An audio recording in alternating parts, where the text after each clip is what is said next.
cosmología y metafísica de Santo Tomás de Aquino. Vamos a ver brevemente unos destellos. Bueno, ¿cómo tenemos que tratar este tema?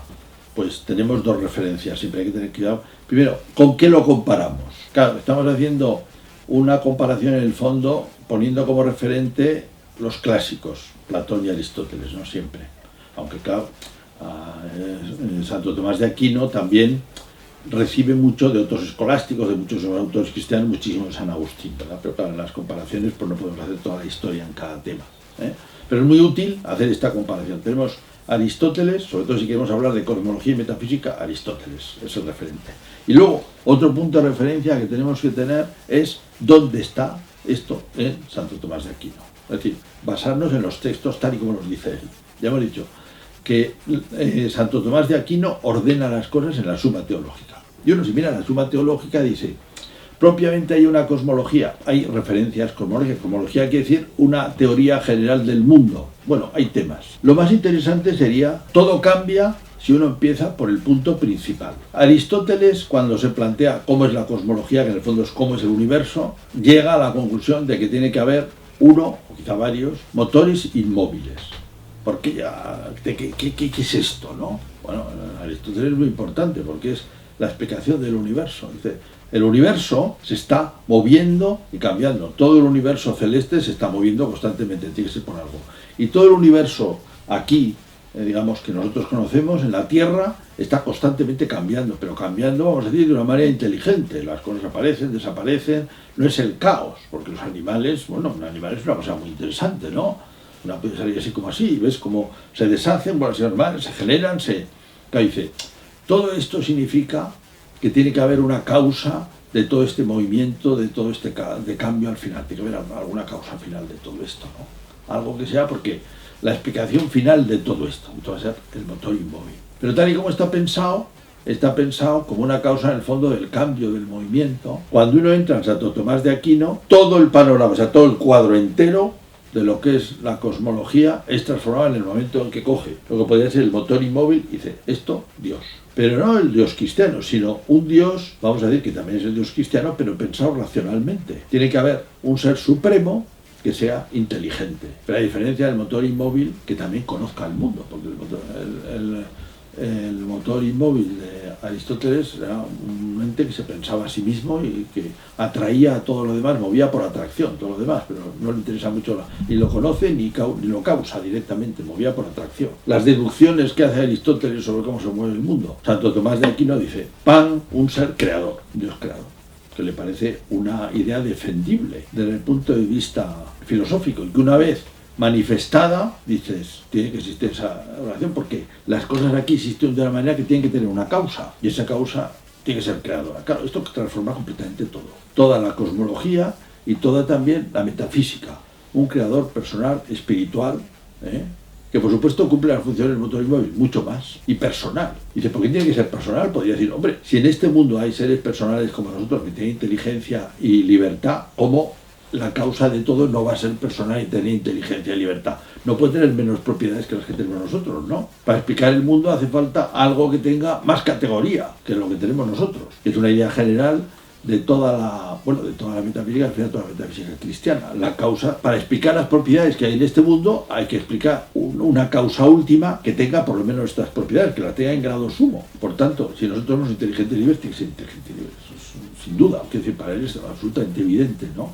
Bueno, y entonces esto produce una relación peculiar con las cosas. Claro, en el momento en que aparece metida la idea de creación, que no es simplemente la de movimiento, la causa del trasfondo del movimiento, que es lo máximo a lo que llega Aristóteles, claro, te ha cambiado la ontología. La ontología, la metafísica ha cambiado. Hay un primer principio que es causa del ser. Entonces resulta que mientras que en Aristóteles lo principal es el movimiento, en Santo Tomás lo principal es el ser. El ser, por supuesto, que hace muchas cosas, que se pone en movimiento y que causa, ¿verdad? No digamos nada nosotros, que somos seres con una capacidad de causar enorme, ¿verdad? Pero claro, lo importante es que somos seres. ¿Y qué relación tenemos con la causa última? Que hemos sido creados. Y por tanto, dependemos de él absolutamente. La relación que tenía el motor inmóvil de Aristóteles con las cosas es, bueno, que está ahí y las cosas de alguna manera se acercan y intentan, es una especie de movimiento por amor, vamos a decir, hacia la causa última, ¿no? Pero aquí no. Aquí, digamos, la causa última crea el ser, y crea el ser con capacidad de hacer cosas, con capacidad de obrar y de desplegarse, claro, porque efectivamente es la que comprobamos que tiene. Con esto tenemos una ontología y también tenemos una especie de escala de seres, que lo percibimos, tal y como se da en la naturaleza. Digamos, hay seres de distinta categoría, ¿eh? Tenemos un poco de arena, tenemos unas células, tenemos unos animales, que es una obra prodigiosa, ¿no? Tenemos un ser humano, que es una cosa prodigiosa, y claro, ya con una altura infinita tenemos a Dios, con un salto de calidad, por supuesto, porque Él es todo. Aquí las cosas son seres, ¿eh? Seres hechos por Dios, y por tanto no poseen en sí mismos la explicación de su ser. En Aristóteles no poseían la explicación de su movimiento, había que explicarlo por algo que los moviera. En Santo Tomás no tienen la explicación de su ser, la explicación de su ser está en Dios. Entonces, mientras Dios es el ser en sí mismo, las cosas son seres por participación, por creación de Dios. De ahí se deduce también una definición importantísima de Dios como ipsum esse subsistens, como el mismo ser que subsiste en sí mismo. Aquí las cosas son seres limitados por cómo son, incluso. Es un perro, todo lo maravilla que es un perro, pero no es más que un perro, tiene esa limitación. Nosotros somos un ser humano, con maravilla de ser, ¿no? Pero no somos más que un ser humano, no somos más. La esencia misma, la definición de nosotros mismos también nos limita. En Dios no hay límite. Dios es todo lo que puede significar ser, máximamente eso es Dios, está en Dios, ¿eh? El máximo ser, en todos los sentidos.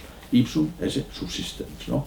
Claro, entonces hace que, como ya pasaba en Aristóteles, claro, las mismas vías de comunicación, vamos a decir, de relación con Dios se convierten en pruebas. En Aristóteles decíamos, el movimiento exige una causa, la transformación exige una causa. Claro, en Santo Tomás va a ser, por una parte, va a recoger también estas primeras de tipo aristotélico, que habían sido tratadas por otros. El movimiento, la transformación exige al final una causa, que son las dos primeras vías. Después está el ser, ya esto es, digamos, mucho más fuerte, porque eso solamente se puede dar cuando tienes una idea de ser.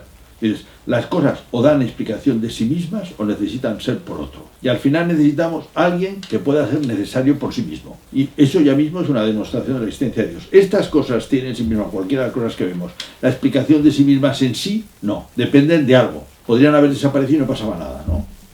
Luego tiene que haber alguien que sea necesario por sí mismo. Eso es la causa última, eso es Dios, es la tercera vía.